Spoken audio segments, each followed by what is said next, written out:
2026 சட்டமன்ற தேர்தலுக்கு பரபரப்பாக தமிழ்நாடு தயாராகி கொண்டிருக்கும் வேளையில் அதற்கு முன்னோட்டமாக 2025ஆம் ஆண்டு முழுவதும் அடுத்தடுத்து அதிரடி அரசியல் நிகழ்வுகள் அரங்கேறியது. ஈரோடு இடைத்தேர்தல் வெற்றியோடு 2025ஐ தொடங்கிய திமுக 2 ஆண்டு இடைவெளிக்கு பின் திடீரென்று சேர்ந்த அதிமுக பாஜக கூட்டணி, அதிமுக அணிகளுக்கு இடையே அதிகரித்த வார்த்தை போர், இடதுசாரி அரசியல் கட்சிகளுக்கு புதிய தலைமை தேர்வு, பாமகவில் உக்கிரமடைந்த தந்தை மகன் மோதல் என பரபரப்புக்கு பஞ்சமில்லாத 2025 அரசியலை சற்று திரும்பி பார்க்கலாம். கட்சியில 4 மாசத்துக்கு முன்னாடி வந்திருக்கிறான். அவனுக்கு இளைஞர் சங்கனா என்ன அனுபவம் இருக்குது அவனுக்குலாம்? சொல்றதுதான் நீங்க சொல்லுங்க. கேட்கணும். யாரா இருந்தாலும் நான் சொல்றதான் கேட்கணும். एआईडीएमके का कोई कंडीशन नहीं है, कोई डिमांड नहीं. வெட்டி பேச்சு பேசிட்டு இருக்கலாம் இடம் இல்ல, உழைக்கிறவங்களுக்கு தான் இடம். ஐயோ பழனிசாமி பெரிய காந்தியோட பேரம் மாதிரி நீங்க பேசிட்டு, நாங்க எடப்பாடியை பத்தி நாங்க கவலைப்படல, கவலைப்பட வேண்டிய அவர் தான் கவலைப்படணும். அவர்களுக்கு சரியான அடி காத்திருக்கிறது. பாருங்க கொடி பறக்குது, பிள்ளையார் சொல்லி போட்டாங்க.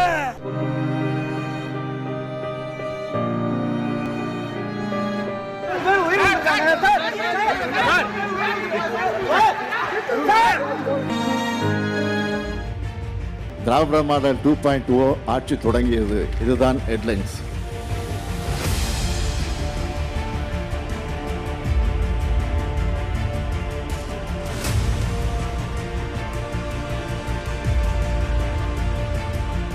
தமிழ்நாட்டு கட்சிகள் ஏற்படுத்தும் பரபரப்புக்கு சற்றும் குறைவின்றி அரசியல் அதிர்வலைகளை ஏற்படுத்தும் ஆளுநர் ஆர்.என். ரவியின் செயல்பாடே இந்த ஆண்டின் அதிரடி அரசியலுக்கு ஆரம்ப புள்ளியானது. 2வது ஆண்டாக 2025லும் சட்டமன்ற தொடக்க உரையை ஆளுநர் ஆர்.என். ரவி புறக்கணித்ததும், அதற்கு கண்டனம் தெரிவித்து சட்டமன்றத்திலேயே முதலமைச்சர் மு.க. ஸ்டாலின் தீர்மானம் கொண்டு வந்ததும் ஆண்டின் தொடக்கத்திலேயே அரசியல் களத்தை சூடாக்கியது. சவார்கர் வழியில் வந்தவர்களுக்கும் கோட்சே வழியில் வந்தவர்களுக்கும் சற்றும் குறைந்தவர்கள் அல்ல தமிழ்நாட்டு சட்டமன்றமும் சரி என்பதை கூறி மாண்புமிகு முன்னோர் அவர்கள் தீர்மானத்தை நிறைவேற்றிட்டு, மாண்புமிகு பேரவைத் தலைவர் அவர்களே, ஜனகணமன என்னதான் பாடு. தற்போது இந்த ஆண்டிற்கான முதல் கூட்டத்தொடரின் தொடக்கமாக சட்டமன்ற பேரவை மரபுகளின்படி மாண்புமிகு ஆளுநர் அவர்களின் உரை நிகழ்ந்துள்ளது. காங்கிரஸ் சட்டமன்ற உறுப்பினர் திருமகன் ஈவேரா மறைவால் பிப்ரவரியில் நடந்த ஈரோடு கிழக்கு இடைத்தேர்தலில் திமுக போட்டியிட்டு வெற்றி பெற்றது. பிரிந்திருந்த அதிமுக பாஜக இடைத்தேர்தலில் போட்டியிடாதது அவர்களின் ரகசிய கூட்டணியை அம்பலப்படுத்துவதாகவும் 2026 தேர்தலில் அது வெளிப்படும் என்றும் திமுக விமர்சித்தது. பாஜகவோடு இனி எந்த காலத்திலையும் கூட்டணி இல்லைன்னு சொல்லிட்டு அடுத்த மாசமே ஓடி ஒளிஞ்சு போய் 4 கார் மாறி போய் டெல்லியில போய் கள்ள கூட்டணி வச்சுட்டு வந்தவர் தான் திரு எடப்பாடி பழனிசாமி அவர்கள். இன்னைக்கு அது வெளில வந்துருச்சு. அண்ணா பேர்ல கட்சியை வச்சுக்கிட்டு சுயநலத்துக்காக அமித்ஷா கிட்ட மொத்தமா அடமானம் வச்சுக்கிட்டு எடப்பாடி பழனிசாமியை பார்த்து இன்னைக்கு ஒட்டுமொத்த தமிழ்நாட்டு மக்களும் சிரிக்கிறாங்க. இடைத்தேர்தல் முடிந்த சில வாரங்களிலேயே அதிமுக பாஜக மீண்டும் கூட்டணி சேரப்போவதாக ஒருபுறம் தகவல் பரவ, மறுபுறம் அதிமுக அணிகள் இணைப்பை மனதில் வைத்து எடப்பாடி பழனிசாமிக்கு எதிராக செங்கோட்டையன் போர்க்கொடி தூக்கினார். அதே நேரத்தில் எடப்பாடிக்கு எதிரான விமர்சனங்களை ஓ பன்னீர்செல்வம் மற்றும் டிடிவி தினகரன் ஆகியோர் கூர்மைப்படுத்தியது அதிமுக வட்டாரத்தில் பரபரப்பை ஏற்படுத்தியது. இந்திய தேர்தலுக்கு அதிகாரம் உள்ளது என்று இன்றைக்கு உயர்நீதிமன்றம் தீர்ப்பு வழங்கியிருக்கிறது. தர்மம் தன் வாழ்வதனை சூதுக்கப்ப மீண்டும் தர்மம் வெல்லும் என்பது இன்றைக்கு நிரூபணமாயிருக்கிறது. அதிமுக அணிகளிடையே ஒருபுறம் மோதல் நடந்து கொண்டிருக்க, பாஜகவின் ஹிந்தி திணிப்பு உள்ளிட்ட நடவடிக்கைகளை திமுக கூட்டணி கடுமையாக எதிர்த்து குரல் கொடுத்து வந்தது. மொழி கொள்கையின் உறுதியை காட்டும் வகையில் தமிழ்நாடு பட்ஜெட் லோகோவில் ரூபாய் என்பதை திமுக அரசு பயன்படுத்தியதும் பேசுபொருளானது. தொகுதி மறுவரையறை என்ற பெயரில் எதிர்க்கட்சிகள் ஆளும் மாநிலங்களில் தொகுதிகளின் எண்ணிக்கையை குறைக்க கூடாது என்பதை வலியுறுத்தி தொகுதி மறுவரையறைக்கான கூட்டு நடவடிக்கை குழு கூட்டத்தை கூட்டி தீர்மானம் நிறைவேற்றினார் முதலமைச்சர் மு.க. ஸ்டாலின். நாடாளுமன்ற தொகுதி மறுசீரமைப்பை கடுமையாக எதிர்த்தும் தற்போதிருக்கும் தொகுதி வரையறை 2026 மேலும் 30 ஆண்டுகளுக்கு நீடிக்கப்படும் வேண்டும் என்றும் பிரதமர் அவர்கள் நாடாளுமன்றத்தில் உறுதியளிக்கணும். அரசமைப்பு சட்டத்தில் அதற்கு சட்டத்திருத்தம் நாடாளுமன்றத்தில் நிறைவேற்றப்படணும் எனவும், நாடாளுமன்றத்தில் தற்போதைய உறுப்பினர் எண்ணிக்கை உயர்த்தப்படும் பட்சத்தில் 1971 ஆண்டு மக்கள் தொகை அடிப்படையில் தற்போது நாடாளுமன்றத்தின் இரு அவைகளிலும் மாநிலங்களுக்கிடையே எந்த விகிதத்தில் தொகுதிகளின் எண்ணிக்கை இருக்கோ அதே விகிதத்தில் தமிழ்நாடு உள்ளிட்ட தென் மாநிலங்களின் தொகுதி எண்ணிக்கையை உயர்த்துவதற்கு தேவையான அரசியல் சட்டத்தை மேற்கொள்ள வேண்டும் என்றும் ஒன்றிய அரசை வலியுறுத்தியும், மக்கள் தொகை அடிப்படையிலான தொகுதி மறுசீரமைப்பில் தமிழ்நாட்டிற்கும் பாதிக்கப்படும் மாநிலங்களுக்கும் கிடைக்க வேண்டிய நியாயமான உரிமையை மக்களுக்கு தெளிவுபடுத்தி வெளிப்படுத்தி தீர்மானம் நிறைவேற்றப்பட்டது. ஒருபுறம் பாஜகவுக்கு எதிர்ப்பு அதிகரித்துக் கொண்ட அதே நேரத்தில் மீண்டும் பாஜகவுடன் அதிமுக கூட்டணி வைக்கப் போவதாக பேச்சுக்களும் எழுந்தன. தேர்தல் அறிவித்த பிறகே கூட்டணி குறித்து முடிவு செய்யப்படும் என பேசி வந்த அதிமுக பொதுச் செயலாளர் எடப்பாடி பழனிசாமி திடீரென டெல்லி சென்று உள்துறை அமைச்சர் அமித்ஷாவை ரகசியமாக சந்தித்தார். அதனைத் தொடர்ந்து ஏப்ரல் 11ஆம் தேதி பழனிசாமியை அருகில் வைத்துக் கொண்டு பாஜக அதிமுக கூட்டணியை அமித்ஷா அதிகாரப்பூர்வமாக அறிவித்தார். सरकार बनाएंगे, हम चुनाव எடப்பாடி जी के नेतृत्व में लड़ेंगे. நாங்கள் இணைந்துதான் இங்கே ஆட்சி அமைக்க போகிறோம். அந்த மாதிரி கூட்டணி ஆட்சி தான் நடைபெற போகிறது. திரு எடப்பாடி அவர்களின் தலைமையில் தான் இந்த கூட்டணி நடைபெற போகிறது.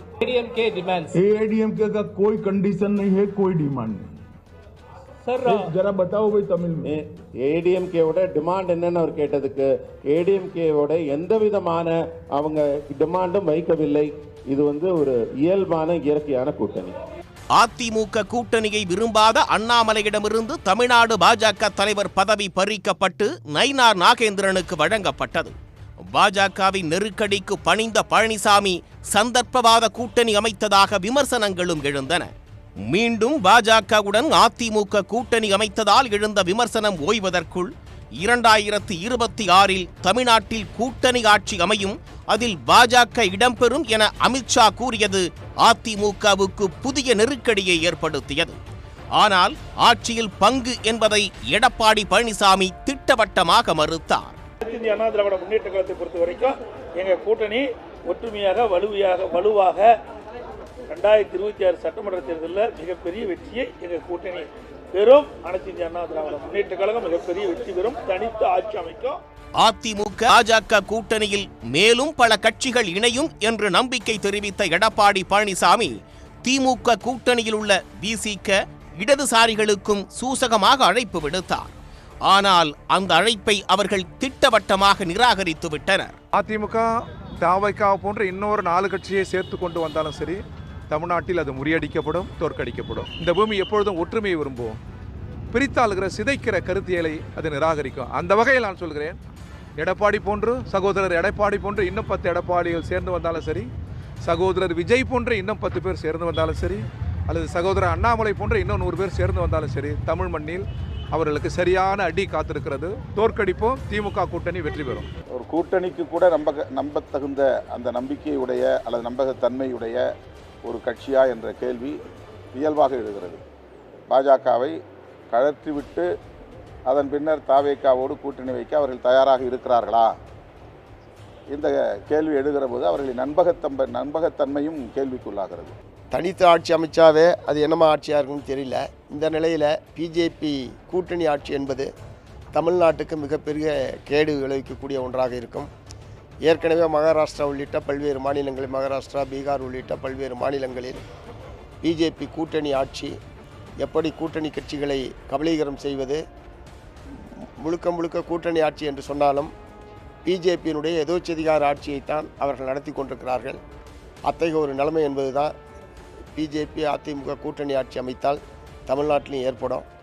நாங்கள் எடப்பாடியை பற்றி நாங்கள் கவலைப்படலை, கவலைப்பட வேண்டியது அவர் தான் கவலைப்படணும். அவர் கட்சி காலியாக போகிறது.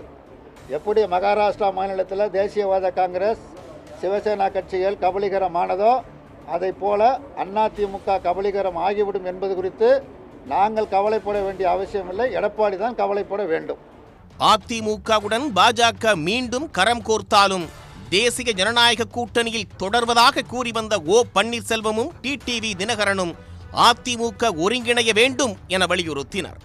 ஆனால் ஒருங்கிணைப்பு இல்லை என்பதில் எடப்பாடி உறுதி காட்டியதால் இருவரும் தேசிய ஜனநாயக கூட்டணியிலிருந்து வெளியேறினர். இந்த கட்சியுடனும் கூட்டணி என்பது இன்றைய நிலையில் இல்லை.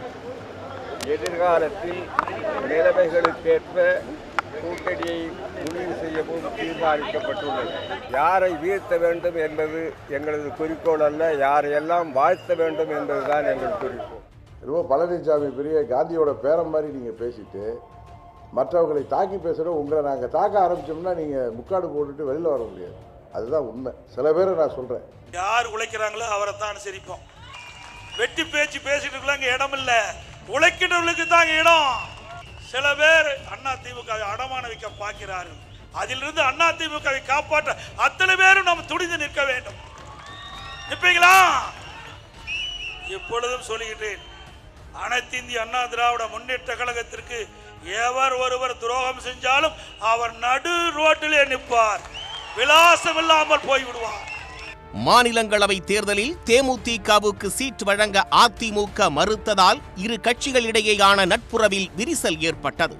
இதன் எதிரொலியாக தேமுதிக எந்த கூட்டணியில் இடம்பெறும் என்று ஜனவரியில் முடிவெடுப்பதாக கட்சியின் பொதுச் செயலாளர் பிரேமலதா கூறிவிட்டார். ஜனவரி 9 கடலூர் மாநாட்டில் நாங்கள் அறிவிக்கிறோம் எந்த கூட்டணின்னு. ஆனால் தேமுதிக எங்க அங்கம் வகிக்குதோ அந்த கூட்டணி தான் மகத்தான வெற்றி பெற்று ஆட்சி அமைக்கும். அதுல மாற்று கருத்து இல்லைங்க, அதுல எந்த மாற்று கருத்தும் கிடையாது. ஜனவரி 9 மாநாட்டில் உங்களுக்கு நிச்சயமாக தெளிவாக ஒரு அறிவிப்பு வரும். அது நிச்சயம் அந்த கூட்டணி வெற்றி பெற்று ஆட்சி அமைக்கும். சரிங்களா? ஏற்கனவே கூட்டணியில் இருந்த தேமுதிகவை கூட கூட்டணியில் சேர்க்க முடியாமல் அதிமுக திணறிய நிலையில் தங்கள் கட்சியில் பெரிய கட்சி ஒன்று இணைவதாக எடப்பாடி பழனிசாமி கூறினார். அவரது பரப்புரையில் தாவேக கொடியை ஒருவர் தூக்கி பிடித்ததை பார்த்து கூட்டணிக்கு அச்சாரம் போடப்பட்டதாக அவர் பேசியதும் பரபரப்பானது. ஆனால் மறுநாளே தாவேக அதற்கு மறுப்பு தெரிவித்துவிட்டது. அதிமுக தலைமையிலே அமைக்கப்படுகின்ற கூட்டணி வலுவான கூட்டணியா இருக்கும். பாருங்க, கொடி பறக்குது, பிள்ளையார் சொல்லி போட்டாங்க. கொடியை பார்த்து எடப்பாடி அவர்கள் பல விஷயத்துல நான் ஒரே வரியில இதை பதில் சொல்லணும்னு முடிவு பண்றேன். ஏன்னா திரும்ப இந்த கொஸ்டின்ஸ் வருது. ஒரு மாசத்துக்கு முன்னால் என்ன நிலைப்பாடோ அந்த நிலைப்பாட்டில் எங்கள் கட்சியில் எந்த மாற்றமும் இல்லை என்பதை கண்டிப்பா தெரிவிக்கிறோம். கரூர் சம்பவத்துக்கு பிறகு 2 இடத்துல இன்றைக்கு தாவேகா கட்சி சேர்ந்த அந்த தொண்டர்கள் எங்கள் கூட்டத்தில் கொடியை பிடிச்சாங்க. அப்போ நம்ம ஆரவாரமாக இருந்தாங்க. குமராவளையம் சட்டமன்ற தொகுதியில் இருந்து எழுச்சி பயணம் போட்டு அப்பொழுது சொன்னேன், தொண்டர்கள் அங்கே பிள்ளையார் சொல்லி போட்டுட்டான்னு சொன்னேன். அதை நீங்கள் பெருசாக பேசிக்கிட்டே இருக்கிறீங்க. ஆக அவர்களுடைய கட்சி கொடி தான் காட்டினாங்க. நல்லா புரிஞ்சுங்க, வேறு கட்சி கொடி காட்டல. அப்பவும் அவர் கட்சியில் தான் இருக்கிறாங்க. ஆக அந்தந்த கட்சி தலைவர் எடுக்கிற முடிவுதான ஒழிய நாங்கள் இதுவரை நாங்களும் அவரோடு பேச்சுவார்த்தை நடத்தலை, தாவாக்கோட பேச்சுவார்த்தை, தாவாக்கா கட்சியும் அதிமுக பேச்சுவார்த்தை நடத்தவில்லை என்பதை நேரத்தில் தெரிவிச்சிருக்கேன். ஆமா, தொண்டர் தான் ஏங்க, அப்படி கிடையாது. தொண்டர் வந்து ஏங்க, உங்க வீட்டில் ஒரு விருந்தாளி வராங்க, விருந்தாளி வந்து என்ன சொல்லுவீங்க? போப்ப வெளியின்னு சொல்லுவீங்களா? பாமகவில் முகுந்தனுக்கு கட்சி பதவி வழங்கியதால் 2024 இறுதியில் கட்சியின் நிறுவனர் மருத்துவர் ராமதாஸ், அன்புமணி ராமதாஸ் இடையே வெடித்த மோதல் 2025 முழுவதும் தொடர்ந்தது. வந்த உடனே போய் அப்புறம் இளைஞர் சங்க பொறுப்புல போட்டு நான் சொல்றதுதான் நீங்க சொல்லுங்க, கேட்கணும். யாரா இருந்தாலும் நான் சொல்றதுதான் கேட்கணும். எல்லாம் பண்ணுங்க, நீங்க பண்ணுங்க. புரியுதா? நான் சொல்றதை கேட்கலன்னா யாரும் இந்த கட்சியில இருக்க முடியாது. இது நான் உண்டாக்குற கட்சி. நான் சொல்றதை கேட்கலன்னா யாரும் இந்த கட்சியில இருக்க முடியாது. என்ன சரின்னா சரி, போ. அன்புமணி மீது ராமதாஸ் சரமாரியாக விமர்சனங்களை அடுக்குவதும் அன்புமணி தரப்பில் அதற்கு பதில் தருவதும் ஆண்டு முழுவதும் தொடர்ந்தது. முகுந்தன் தலைவர், நான் சொல்றதுதான் கேட்கணும். நான் ஆரம்பிச்ச கட்சி, நான் என்ன சொல்றேனோ அதுதான் செய்யணும் எல்லாரும். அப்படி விருப்பம் இல்லாதவர்கள் விலகிக் கொள்ளுங்கள். யாராக இருந்தாலும் விருப்பம் இல்லாதவர்கள், என் பேச்சை கேட்காதவர்கள் விலகிக் கொள்ளலாம். சென்னையில் தலைமை அலுவலகம் 63 நாட்டுமுத்து நாயக்கன் தெரு, தேனாம்பேட்டை, சென்னை. இதுதான் பாட்டாளி மக்கள் கட்சிக்கு நிரந்தரமான முகவரி. ஆனால் நிரந்தரமாக இருந்த முகவரியை எப்படியோ திசை திருப்பி ஒரு சூழ்ச்சியினால், கபட நாடகத்தால் முகவரி மாற்றப்பட்டிருக்கிறது. அந்த முகவரி மாற்றப்பட்டதே மோசடி செய்தி. இப்போ நிரந்தரமான முகவரி எப்படி மாற்றப்படணும்? முகவரி மோசடி அப்படின்னு சொல்கிறார். திடீரென்று நேற்று தான் தெரிந்தது என்றார். 25 வருடம் கட்சியினுடைய தலைவராக இருந்தவர். பல்வேறு தருணங்களில் சட்டமன்றத்தில், பொது இடங்களில் கட்சிக்காக பேசியவர். இப்படிலாம் ஒரு அபாண்டமாக பேசுவது என்பது திரு கௌரவ தலைவர் அவர்களுக்கு அது கௌரவமா என்ற கேள்வியை நான் கேட்க வந்துகிறேன். 2022ஆம் ஆண்டு அன்புமணி ராமதாஸ் அவர்கள் கட்சியினுடைய தலைவராக தேர்வு செய்யப்பட்டவுடன் அதற்கு பிறகு 1/6/2022 தேர்தல் ஆணையத்திற்கு நாங்கள் கொடுத்த கடிதத்தில் 63 நாட்டுமுத்து நாயக்கன் தெருவை இந்த 10 திலக் தெருவாக மாற்றி நாங்கள் கடிதம் கொடுத்து விட்டோம். அன்றிலிருந்து நாங்கள் இந்த கட்சியினுடைய தலைமை அலுவலகமாக டி நகர் திலக் தெரு தான் இருந்து வருகிறது. ஏற்கனவே இருந்த கட்சிகளின் அரசியல் ஒரு புறம் என்றால், புதிதாக கட்சி தொடங்கிய நடிகர் விஜய் ரோடு ஷோ பரப்புரைகளை செய்து வந்தார். கரூர் வேலுச்சாமிபுரத்தில் செப்டம்பர் 27 விஜயின் பரப்புரை கூட்டத்தில் ஏற்பட்ட கூட்ட நெரிசலில் சிக்கி 41 பேர் உயிரிழந்தது அதிர்வலைகளை ஏற்படுத்தியது.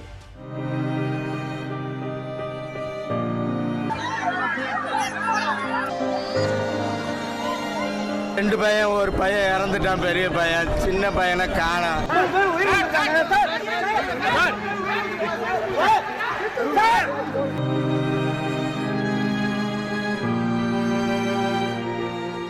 கரூர் துயரம் நடந்த பின் சில நாட்கள் வெளியில் தலை காட்டாத விஜய் தமிழ்நாடு அரசை குற்றம் சாட்டி வெளியிட்ட வீடியோவிற்கு கடும் கண்டனங்கள் எழுந்தன.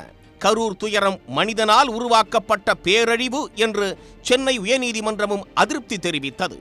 பல்வேறு கட்சிகளும் விஜய் மீது சரமாரியான விமர்சனங்களை முன்வைத்தனர். அவர் தம்பியோட அந்த காணொலியை பார்க்கும்போது அதில் அவர் பேசுனதில் அவருக்கு இதயத்துக்குள்ள காயமோ வலியோ இல்லை, இருந்தால் அந்த மொழியில் அது வெளிப்பட்டிருக்கும். அது இல்லை. அதை கேட்கும்போது கஷ்டமாக இருக்கு. அந்த நிகழ்வை பொறுத்த வரைக்கும் தம்பி விஜய் அந்த இடத்துக்கு பரப்புரைக்கு போனதுனால தான் இது நிகழுது. நான் போகலைன்னா அது நிகழாதுல்ல, நான் போனதுனால தான் நிகழுது. அப்போ காரணம் யார்? மற்ற இடத்துலலாம் நடக்கலை, இங்கே ஏன் நடந்துச்சுன்னு சொல்கிறது இல்லை. அப்போ அந்த இடத்துல நடக்கணும்னு நினைக்கிறீங்களா? அந்த இடத்துல ஏன் நடக்கலைன்னு நினைக்கிறீங்களா? எல்லா கூட்டத்திலையும் மயங்கி விழுந்தாங்க, இதுலேயும் மயங்கி விழுந்தாங்க. நெரிசலாக இருந்தனால மிதிச்சு அது காயம்பட்டு இறந்து போயிட்டாங்க. அதுதான் மூச்சு திணறல். ஆள் புகுந்தாங்க, கத்தியால் குத்துனாங்கன்னா மருத்துவமனையில் போய் பார்த்தேன். ஒருத்தர் கூட கத்தியால் கீறின காயத்தில் வந்து படுத்திருக்கலையே. காலில், கையில் காயம், கழுத்தில் காயம், எல்லாம் மிதிச்சது.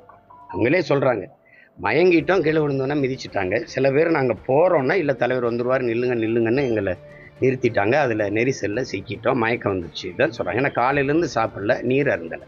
தம்பிக்கிட்டே கேட்குறாரு, தண்ணியை தூக்கி போடுங்க அப்படின்னு. ஒருத்தர் தேவைக்கு போடுறாரு. அப்போ சுற்றி இருக்க எல்லாருக்கும் தாகம் தானே.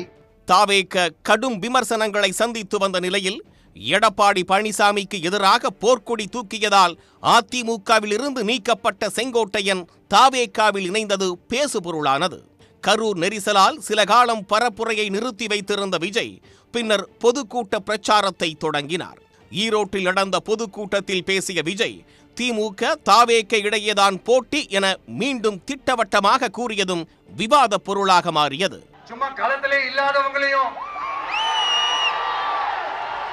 களத்துக்கும் அவங்களுக்கும் சம்பந்தமே இல்லாதவங்களையும்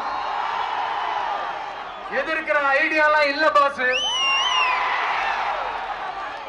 நீங்க கேட்கிறீங்கன்றதுக்காகலாம் எதிர்த்துட்டு இருக்க முடியாது பாஸ். எங்களுக்கு நிறைய வேலை இருக்குது. அதிமுக பாஜக கூட்டணி அமைந்து 9 மாதங்கள் கடந்துவிட்ட போதும் கூட்டணியை விரிவுபடுத்தும் முயற்சி கைகூடாத நிலையில் பாஜக மேலிட பொறுப்பாளர் பியூஷ் கோயல் சென்னைக்கு வந்து எடப்பாடியை சந்தித்து பேச்சுவார்த்தை நடத்தினார். We had very good meetings. We had very good discussions about strengthening our political work together, about fighting the 2026 assembly elections as a family, the NDA family, and under the leadership and guidance. 2026 சட்டமன்ற பொதுத் தேர்தலில் அதிமுக, பாரதிய ஜனதா மற்றும் NDA கூட்டணியில் அங்கம் வைக்கின்ற கட்சிகள் ஒருங்கிணைந்து எப்படியெல்லாம் செயல்பட வேண்டும் என்ற கருத்தை பரிமாறிக்கொண்டோம். நேரடி அரசியல் நிகழ்வுகள் மட்டுமல்லாது சிறப்பு வாக்காளர் பட்டியல் திருத்தம், திருப்பரங்குன்றம் தீபத் திருவிழா தொடர்பான நிகழ்வுகள் என பலவிதமான அரசியலும் கடந்த ஓராண்டில் அரங்கேறியது. எத்தனை அணிகள் எப்படி வந்தாலும் 2026இல் திராவிட மாடல் 2.0 ஆட்சி அமைப்பது உறுதி என்று முதலமைச்சர் மு.க. ஸ்டாலின் சூளுரைத்து வருகிறார். நம்முடைய வெற்றிகள் நம்முடைய எதிரிகளுக்கு கலக்கத்தை ஏற்படுத்தி இருக்கு. 2026 தேர்தலில் நாம தான் வெற்றி பெற போறோம். அன்னைக்கு நியூஸ் ஹெட்லைன்ஸ் என்னன்னா, திராவிட மாடல் 2.0 ஆட்சி தொடங்கியது. இதுதான் ஹெட்லைன்ஸ். இதை நான் ஆணவத்தில் சொல்லல, உங்க உழைப்பு மேலையும் ஆட்சியின் சாதனை மேலையும் தமிழ்நாட்டு மக்கள் வச்சிருக்கக்கூடிய நம்பிக்கையில சொல்றேன். 2026 சட்டமன்ற தேர்தல் களத்தில் தற்போது திமுக கூட்டணி, அதிமுக, பாஜக கூட்டணி, தாவேக, நாம் தமிழர் என 4 முனை போட்டி நிலவினாலும் வரும் நாட்களில் இதில் மாற்றங்கள் வரலாம் என எதிர்பார்க்கப்படுகிறது. இதனால் தமிழ்நாட்டு அரசியலில் வரும் நாட்களில் மேலும் அனல் பறக்கும் என்பதில் ஐயமில்லை.